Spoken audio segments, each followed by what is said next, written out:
Welcome to the Seahawkers podcast, and here is a bonus show for all of our listeners out there, and a reminder to visit podcastawards.com through the end of the month.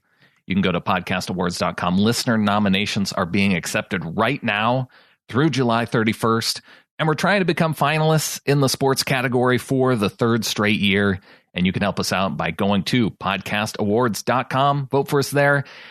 And here is a little excerpt from our interview with the 49ers. We'll be having the full show coming out tomorrow, Wednesday this week.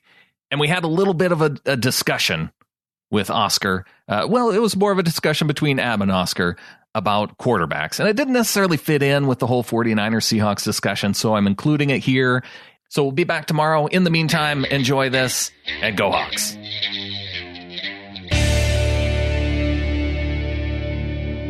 I'm definitely not on the Josh Rosen train. I don't think that he's as good of a quarterback prospect as some of the other players that were drafted. I think Baker Mayfield was absolutely the right choice for Cleveland. Oh, God. Oh, yeah, absolutely, dude. Baker Mayfield. Okay. Easy. That was the most Cleveland pick ever, man. That was he's gonna be a dumpster fire in the NFL. Mark my words, man. No. Just because he's short and white doesn't mean he's Johnny Manziel. Well, see, this is weird because I kind of agree and disagree with you both, because I like Baker Mayfield, and I think if Josh Rosen can stay healthy and upright, that he could be the best quarterback in the class. So it's I don't see that talent with Rosen at all. Interesting. Watching his game tape, he's very mediocre, man. Like his ceiling would be Andy Dalton. I just thought he was the most ready of the quarterbacks that came into the draft. Yeah, there was once an argument about readiness versus ceiling, and it manifested itself in the Aaron Rodgers and Alex Smith debate. And you know, at the time, Alex Smith was the guy who was seen as like had the highest ceiling because, you know, he was, you know, just this athletic quarterback, and he was Tim Tebow before Tim Tebow, and Aaron Rodgers was the most NFL ready. And, you know, that turned out like basically on its head, right? Where basically the guy who flatlined at a ceiling, and it took him almost 10 years to get to that ceiling, was Alex Smith. Yeah. And you know, the flip side of the guy who was more ready basically changed his entire throwing mechanics and went away from the Tedford ball near his ear and just said, screw it, I'm going to do my own thing, and turned into an amazing quarterback. Like, who knows? Like, we don't know what it's going to end up as, but there's one statistic, there's one thing that translates from college to the NFL. And it's not by any sense of the term like a guarantee or a thing that is going to guarantee success. But ball placement and accuracy is the one skill that translates from college to the NFL. And when you think of quarterbacks that have been super accurate in college and translated that to the pros, they're the ones that have shown promise. Jimmy Garoppolo was very, very accurate. He's accurate for the 49ers in short and intermediate throws. You've got Mitsubishi Trubisky, as I like to call him, also very accurate. He's shown some promise as well. You're looking at him and you're like, yeah, he could do some things for the Bears this year. And you look at Baker Mayfield, and he was easily the most accurate quarterback in college football. You know who wasn't accurate? Josh Rosen. He was not an accurate passer. Same thing with Sam Darnold. When you compare him to his peers, just not an accurate dude. And those are things that you don't have to worry about in the NFL. You don't have to worry about teaching Baker Mayfield accuracy. You can teach him the offense. You can let him do his thing and let him play within structure, or let him play outside of structure, depending on what you want. But if you've got to teach a guy accuracy, all of a sudden you are behind an 8-ball that I don't know that practice time in the NFL allows you to get out from under. Yeah, I'll be really interested to see how that translates for Baker, because the guy's got just awful footwork. I can't stand the way that his throwing mechanics are set up. He never clears with his right hip. Like, he finishes every throw on his back foot. He's chucking it off his back foot every time. And sure, he had a good completion percentage, but man, I just didn't see those wow throws out of him at all. Like, I mean, he made some good decisions and all that, but I'm sorry, a dude who's too short to play the position and runs a 4.8 40, good luck, bud. You got to be able to do something at an elite level. I don't see what that is for him. Like, Russell Wilson, sure, he's short, but he's an elite athlete. Like, Baker's going to start to try to run around against these NFL guys. I mean, hell, Manziel was faster than him. He's getting run down by CFL dudes right now. He can't even start. So what's funny is you're going to knock the dude for being short when you have the literal paragon for being a short quarterback, Correct. and how it's not that big of a deal, right? I think being a short quarterback is a big deal, but you have to be excellent at everything else. You have to have at least 2 or 3 tools that are above average than the elite level tools. Like Russell Wilson was the leading quarterback in efficiency over his 4 years in college. He was incredibly accurate. He also releases the ball extremely high, not this kind of gunslinger that Baker does. He also is an exceptional athlete. You know, he runs closer to a 4.4 than he does a flat 5. Like Baker does. Baker's not an exceptional athlete. He's a regular dude who tries really hard, and he's gotten him to be able to walk onto 2 places and have some success. But good luck suiting up against the NFL boys. He's going to struggle, man. So first of all, let's not presume that athleticism is defined by 40 time. You know just as well as anyone that athleticism has to do with both short area quickness as well as balance, as well as explosion. It's not just straight line speed. So if you want to throw the 1/10 of a second of a 40 time that's going to differentiate elite athletes from not elite athletes, then okay, you can keep making that argument, but it's not going to matter. When you look at the actual things that quarterbacking has to do, which is throw the ball accurately, on time, with power, 2 receivers that can catch the ball. You look at his rank in college. His accuracy percentage was first in college football. He threw the least percentage of uncatchable balls in college football. The dude was absurdly accurate when you compare him to his collegiate peers. When you think of efficiency and you think of what it means to be an efficient quarterback, that's ultimately what you want.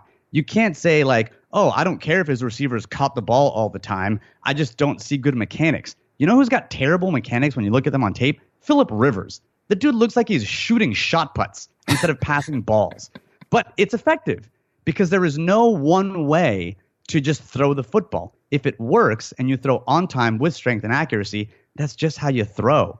And when you try to force all these quarterbacks into a box and say, you have to throw this way in order to be successful, it's not going to work. That's what Tedford did. That's how you get Kyle Bowler. That's how you get version 1 of Aaron Rodgers, where he holds the ball near his ear, but he's not nearly as good as when he drops his elbows and actually does the things that are more natural for a throwing motion. So when you think of all of the actual advanced stats that Baker Mayfield has got, he's got everyone completely cooked. His passer rating on passes 20 or more yards down the field, 127.9. On 10 to 19 yards down the field, 134.3. On short throws, 134.0. The dude is ridiculous when actually throwing the ball, which is what you want quarterbacks to do. So I totally get that he doesn't fit the mold, but you can totally see how quarterbacks don't fit the mold and still be great because one of them plays on your team. Yeah, I know, and he has exceptional traits to make up for the height, and I don't see that with Baker. He doesn't have an exceptionally strong arm. He doesn't make exceptionally great decisions. Like he's kind of a catfish knucklehead. Like I don't know that he's ever going to beat out Tyrod Taylor, to be honest. No, I think Tyrod Taylor is actually a pretty decent quarterback. I think Tyrod Taylor is like the perfect bridge quarterback. He's a better bridge quarterback than Brian Hoyer was a bridge quarterback for the Niners. Totally. And so I think that it wouldn't surprise me if Mayfield doesn't beat him out right away. But Pro Football Focus has done a fantastic series on kind of the stability of data points from college to pros and from year to year.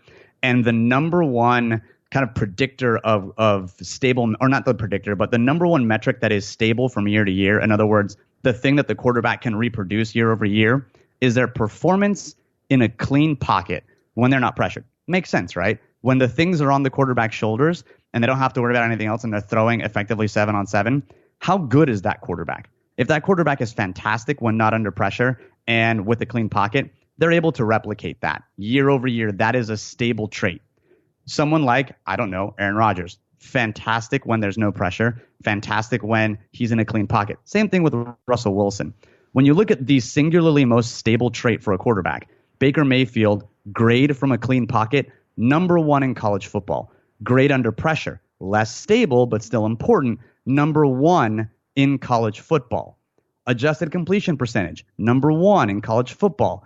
The frequency with which he throws a turnover-worthy ball or has a turnover-worthy play. In other words, knucklehead decision. 5th in college football.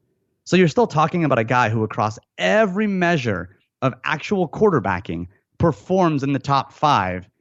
And you're trying to feed me narratives about how he has knucklehead decisions. There's a misalignment there, and I'm not sure which is which. So I think there's definitely two ways to look at quarterbacks, and I think a lot of people, fall into one camp or the other. And listening to your show and all that too, Oscar, I definitely know you're definitely way more of an X's and O's guys and a stat guy than I am. When I judge the quarterbacks and evaluate their play, I really don't often look at the stats all that much. I watch their cut-ups and get a sense of if I feel like they can play or not. So in a lot of ways, what you're saying, the narrative that I'm coming at you with doesn't seem to jive. Well, from what I saw on the tape, I just sometimes the stats don't back what you actually see. And I don't like a lot of different things about his game. And, I guess we'll see. He's a very polarizing guy. And I think a lot of people fell in love with the cult of personality, and I just don't know that that's going to work out for him. But I got to jump in here and say it's very interesting to me, Adam, seeing how you interacted with the Rams guys and just kind of how the back and forth went around, overall team success. It was very much against the Rams versus the Seahawks and the team success. But now as we get into it with 49ers podcast, we're talking about the success of Baker Mayfield, the guy who's going to quarterback for the Browns. This is fascinating. Well, sorry, we went off on a tangent. What do you want? No, I just was expecting you guys to throw down and start up a new bet. And, you got one going with the Rams. I don't know. Wait, Oscar and I can have a bet. That's fine.